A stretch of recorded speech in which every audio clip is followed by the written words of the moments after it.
Hello, my name is S.K. Williams, and today I would like to talk to you about institutional capture. Because at this point, it is not a conspiracy theory. Everyone knows it. Certain people pretend not to know it because it is advantageous for them to maintain the myth, the narrative that such is a conspiracy theory because it benefits them. They're on the side that did the institutional capture. But everyone knows that over the last 30 or so years, various institutions have become controlled by highly progressive, highly motivated people. And people have begun to realize something I was saying years ago during the new atheism, that you don't need the conspiracy to work like it does in the movies, or how people, at least at the time, imagine these conspiracies to work. You don't need some literal or proverbial dark lord at the center and a group of robed men in a smoke-filled back room standing around a pentagram chanting incantations to the devil, or even in a sort of boardroom environment. All you really need is a network of interconnected people with similar ideals and goals. Although, to be fair, when it comes to this sort of institutional capture that we see, we sort of have a hybrid between these two scenarios.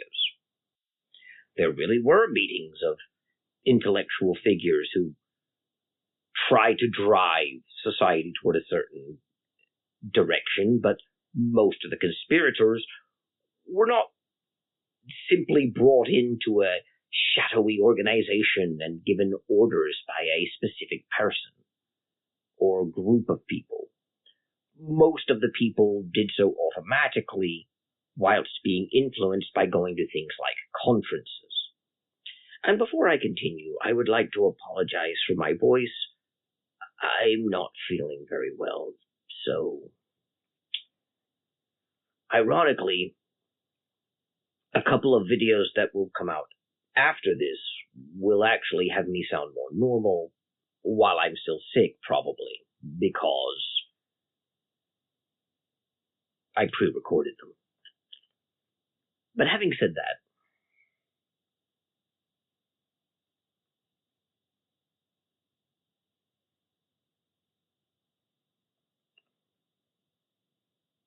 I've been saying for a long time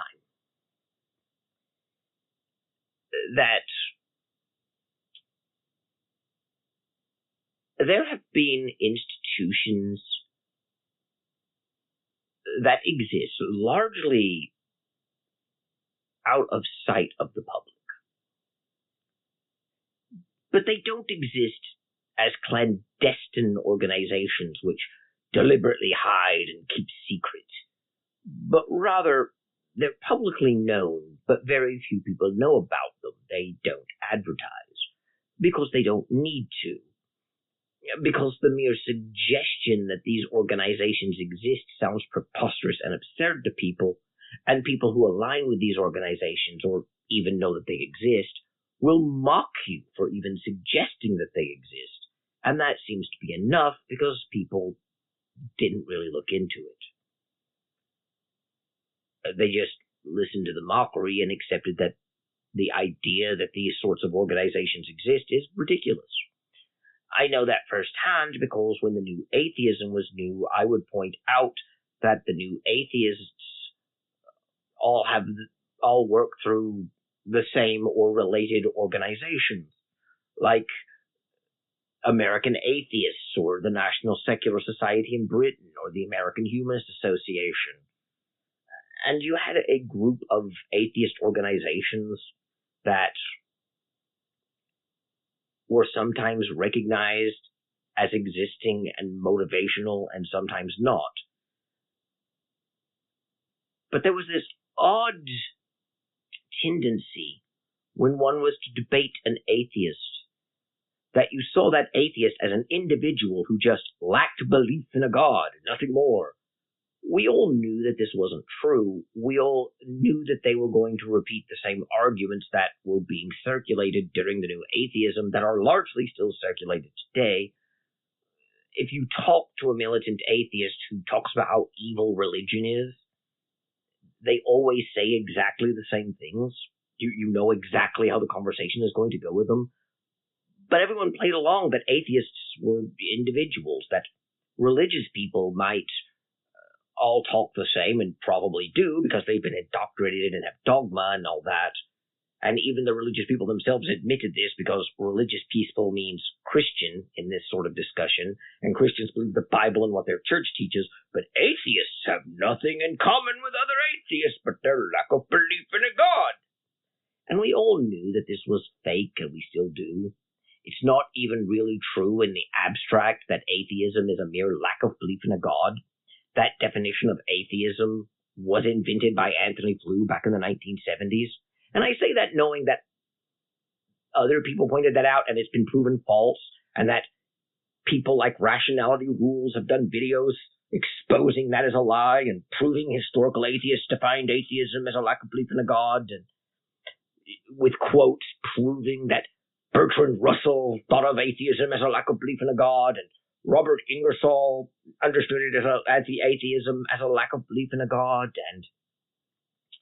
and Charles Bradlaugh understood atheism as a lack of belief in a God, and they didn't. None of the quotes that supposedly proved that atheism was always understood as a lack of belief in a God actually say that atheism is a lack of belief in a God. They read that definition into a certain cherry-picked quotes. It's rather like proving that Adolf Hitler was a devout Christian by cherry-picking quotes and trying to fit those quotes into a modern American frame, such as when he said that the schools should retain a certain degree of religious education. And this isn't an exact quote, it's off the top of my head, but Mr. I am the great leader of Germania said that schools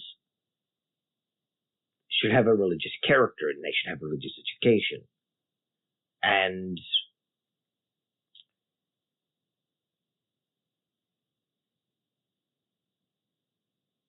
this is why a lot of people in America who are atheists would say that he shut down public schools and turned over education to the Catholic Church because Mr. Leader of Germania was a devout Catholic and the Catholic Church adored him and he wanted everything to be Catholic. And of course the opposite was the truth.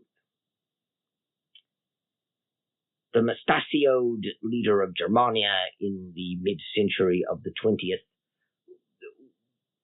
wasn't saying that public schools should be shut down and all education shall be turned over to the Catholic Church. And in fact, he didn't do that.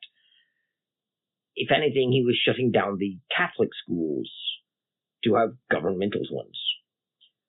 But in Europe, the word public school versus private school don't mean the same thing. In the UK, for example, if you mention public school, you're not talking about the taxpayer-funded general education for everyone. You're talking about what America would call a private school. And what Americans call a public school is a state school. And that's closer to what leader of Germany was saying. And when they talk about religious education, they're talking about having religious education in the normal state schools, much like the UK has, and much like most of Europe had at the time. This is quite different than how America's schools run, and for some reason, atheists in America project America's school system onto mid-century 20th German schools. which is how they create the illusion that Germania leader was somehow this devout Catholic who was promoting Catholicism. And you'll notice that a lot of the myth-making that happened during the New Atheism happens by cherry-picking select quotations and assuming that what things are like or what words mean in the modern world can be projected backwards, and committing certain category errors and looking for ways to assign their enemies, like the Catholic Church or Christianity in general, to certain other negative traits. And by no means is this limited to atheists or even to progressives. Conservatives do the same thing quite often, though I will say that conservatives in the present day are less guilty of this than progressives, in the sense that they don't take it as far, and they do at least have some checks on their reasoning. It's easier for me to talk about historical errors with conservatives who are making them generally than with progressives. But there are exceptions. There are some conservatives who won't listen to historical corrections, and there are some progressives who will. But progressives today have gotten very fervent, and they need their narrative to justify what they're doing. And that's, like I said, that's a typical problem with humanity. Conservatives, for instance, will often depict the American Revolution through the lens of what modern conservatives are fighting, to say that they're standing with the Founding Fathers. Progressives do the same thing. AOC, for instance, claimed that America's Founding Fathers were fighting the billionaires of their day to depict the American Revolution as a sort of socialist revolution against the rich. But then Matt Walsh responded to that, saying that in reality, America's Founding Fathers were the richest men in the colonies, which was true. Matt Walsh was right about that. They weren't fighting the billionaires of their day. And that was also correct. But then Matt Walsh said that they were actually fighting big government statism, which is what modern progressives want. And that's a lie. The British government was not a big government, statist government in the 18th century, and the actual issues that caused the American Revolution don't map on the modern political scale at all, because they dealt with the relationship between the colonies and Parliament, not between a separate nation of America, which was distinct from Britain, and its federal model that at the time did not exist. And big government statism really didn't exist in the 18th century to begin with. So when Matt Walsh corrected AOC, he was partially correct, in that she was wrong to say that they were fighting the billionaires of their day. But he was wrong to project his own conservative villains, the big government statist, onto a past where it didn't belong either. But in both cases, you see the same tendency of taking historical heroes like America's Founding Fathers, these men who gave us liberty and broke us from tyranny and created the greatest country in the world has ever seen, based upon the greatest ideology the world has ever known, the true nature of man being unleashed, and gave us the greatest document written by human hands, the U.S. Constitution, and then attributing to them modern causes that align with their current political struggle, to basically say that they are continuing the revolution, standing by the Founding Fathers, fighting the tyranny. This is why progressives have no king's protests and talk about King Donald Trump, who's ripped up the Constitution and made himself a king. Because in the American imagination, kings are tyrants, and humans are ultimately narrative and myth-making animals who think in terms of the stories they tell themselves. That's why fiction is important, and why Hollywood needed to change the nature of the films it was telling us to create a progressive future as well. It's They like instilling these messages and ideals in the stories we tell.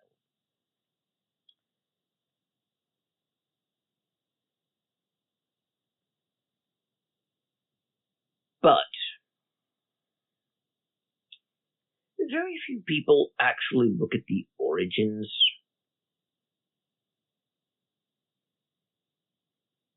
of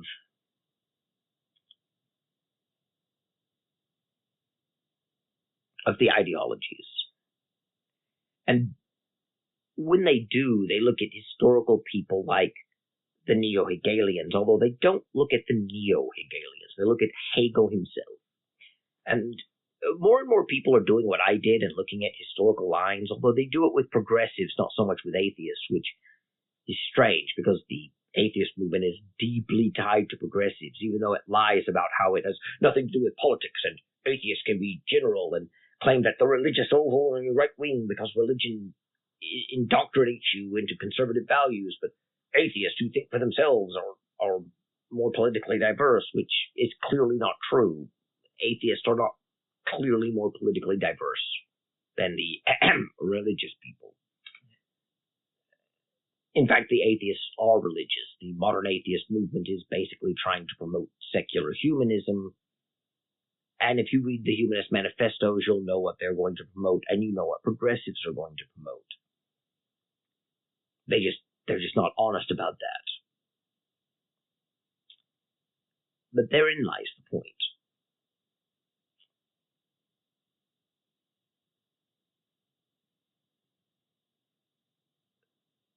We really can't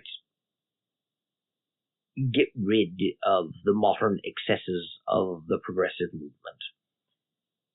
We can trim it back, but the root will always be there because we're not addressing the taproot of it.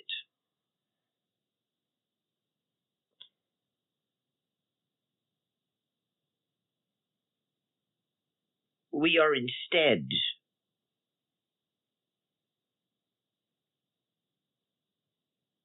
bound to the very thing that gives it life. America's founding fathers, the Enlightenment principles. We just interpret those to mean something that they don't mean. And we don't question the anthropology that comes from the Enlightenment, even if one is a modern conservative, because we're thinking of the world in terms of Burke and Kant, rather than in the terms of Aquinas or Aristotle. This is why modern conservatives have a highly materialist view of economic matters and human socialization. They overlay it often, if they are Christians, with certain theological models. And to be fair, the actual beliefs we have do come out of a theological perspective.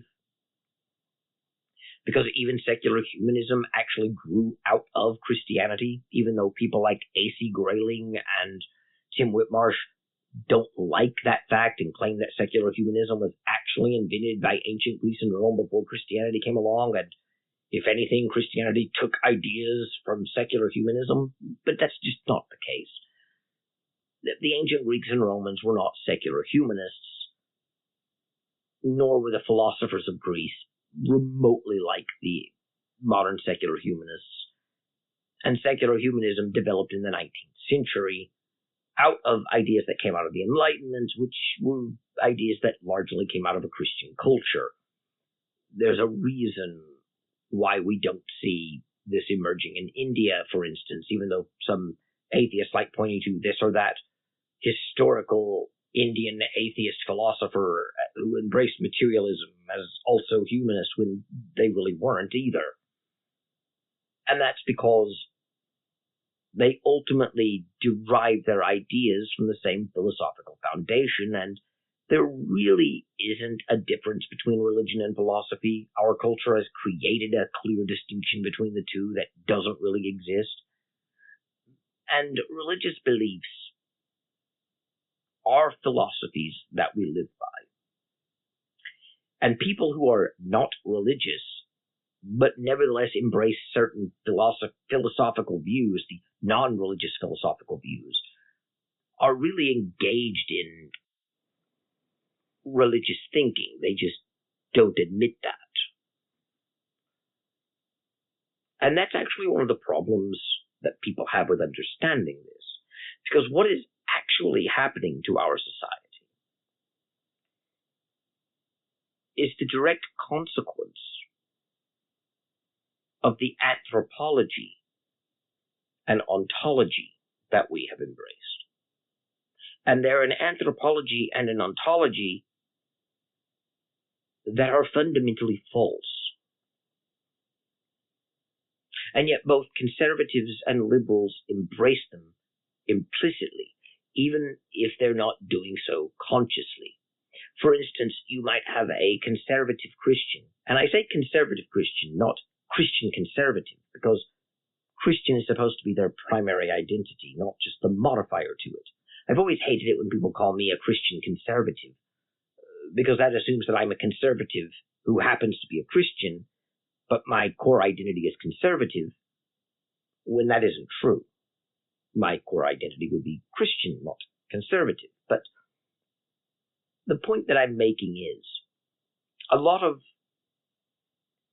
conservatives who are Christians like Matt Walsh, like, to an extent, Michael Knowles, although I think Knowles is not as bad about this as some of the others, like David Barton, like Glenn Beck, even like J.P. Spears or Tucker Carlson, even though there's a falling out between these groups, it doesn't really matter. And any of the others you could name, they say that they are Christian, and some even say that they're Catholic. And they don't act like it. And that's in part because the Church at Vatican II modernized when it comes to Catholicism, but also because in order to embrace the traditional Christian view, as it truly was, is to reject certain concepts that form a bedrock in the way modern conservatives understand the world. And those bedrocks are not bedrock principles that conservatives hold that disagree with Christianity, but that liberals do not. I'm not making the argument that actually the left is closer to traditional Christianity. It's not. These are things that are assumed by both the right and left to be true. There are common frames of references used by both of them, even when they have divergent views elsewhere. And they're concepts that largely go under the radar. We don't debate them or discuss them. But that ultimately generate things like capitalism and socialism. And our culture believes that those are the only two options. You're either a capitalist or you're a socialist. You might be able to be in the middle where you blend capitalism and socialism somehow.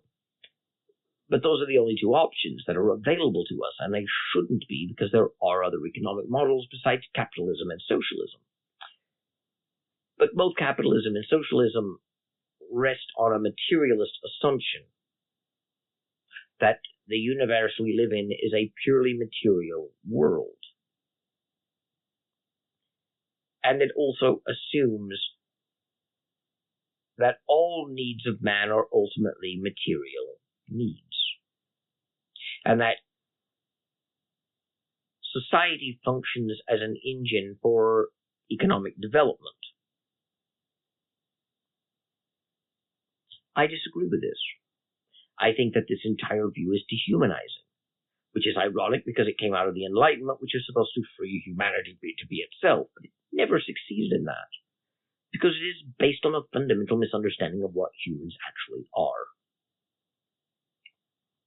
Humans are not primarily economic machines.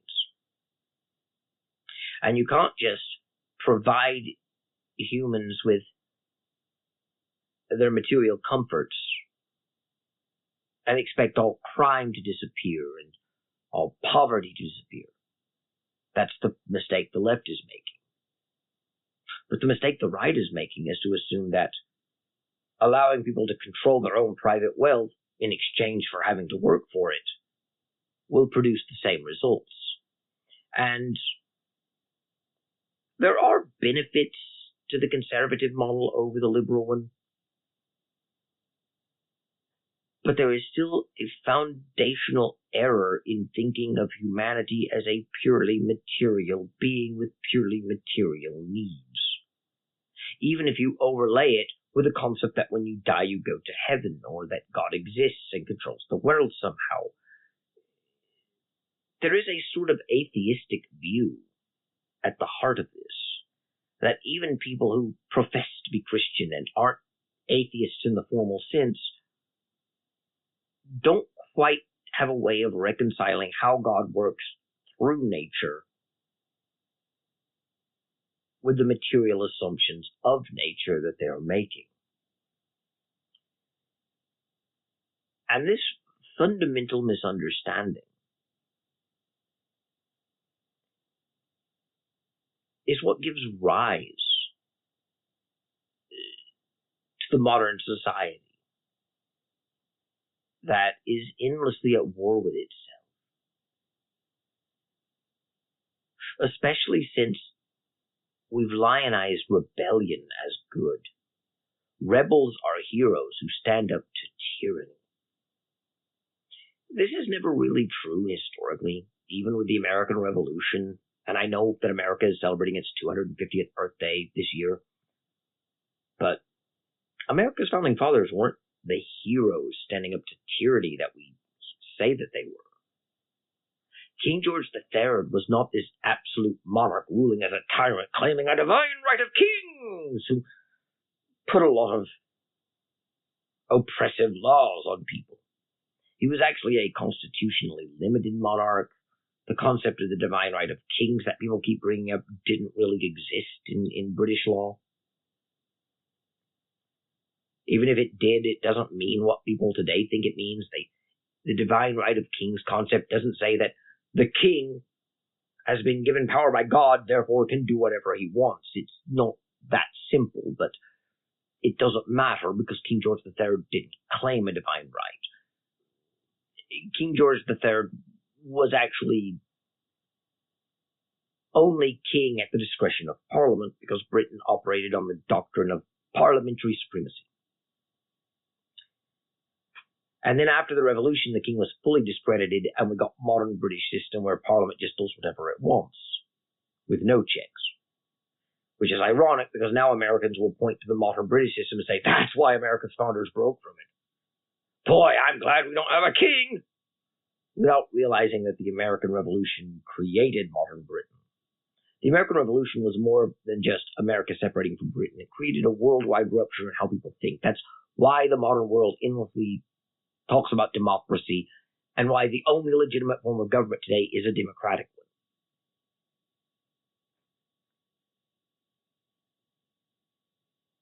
And therein lies another problem with the anthropology that we use to understand the world today. We have this idea that hierarchy is bad, that having someone above another person is bad. We should all be equals, and that power should stem from the bottom up. Today's conservatives sometimes reject the wording. You see more and more modern conservatives talking about how hierarchy is actually good, but they don't really mean it. Because at the end of the day, they still want power to come from the bottom up, and for the will of the people to be supreme over everything else, and have an understanding that legitimacy comes from the people, which is actually a bottom-up rather than top-down system. And that's ultimately why things like families unravel. Why is it that I should obey my father in a natural hierarchy, but then reject a king? Why is a king an unnatural hierarchy and bad for me, Why is it that society should work as a society of brothers, but then I should obey a father? And as much as a conservative may say there's difference and it's self-evidently wrong for me to say that, this is exactly how the left approaches it, and it's exactly where the logic leads. Because if we are all equal, that means I'm equal to my father. He is not above me. If all power comes from the will of the people, that means that the majority of people should get what they want, regardless of what it is. The ideas that came out of the Enlightenment got to where they are through acts of political violence, which is weird because today we're seeing political violence erupting, and then people are saying there is no justification for political violence. You should never use political violence for social change. And then they'll say, America, celebrating 250 years. America was born out of political violence against minor taxation, which, even if you think the taxation was unjust, was not so high or so onerous that it justified taking a single human life. Britain wasn't even raising taxes just to send money to the king. It was to pay for colonial defense and to pay off a war debt that the colonies had incurred.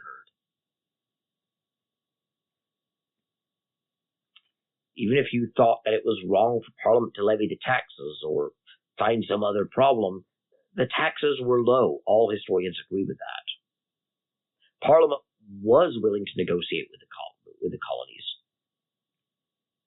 And the war was simply not justified, especially considering that when the taxes were first implemented, people rioted and murdered people. That's no different than the modern left-wing mobs today. But what does all this have to do with institutional capture? Well, I agree that the modern world has been ideologically captured by progressives. Academia, the media, entertainment industry, various non-governmental organizations, and various government bureaucratic departments are all controlled by progressives.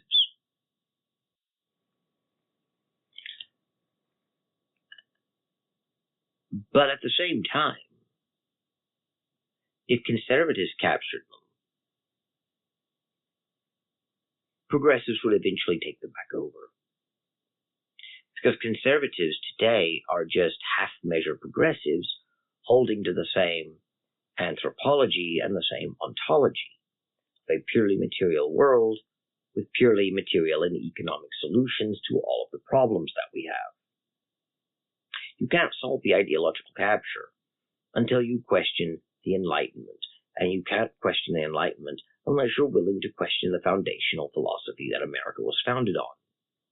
That we should have a Republican form of government, that power comes from we the people up, that ultimately there should be no social hierarchies.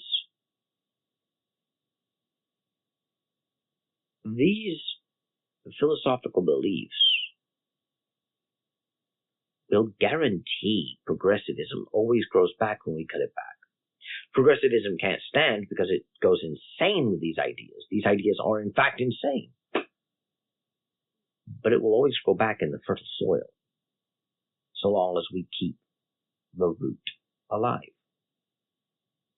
I don't have much else to say, so I shall take my leave of you now. Thank you, God bless, and goodbye.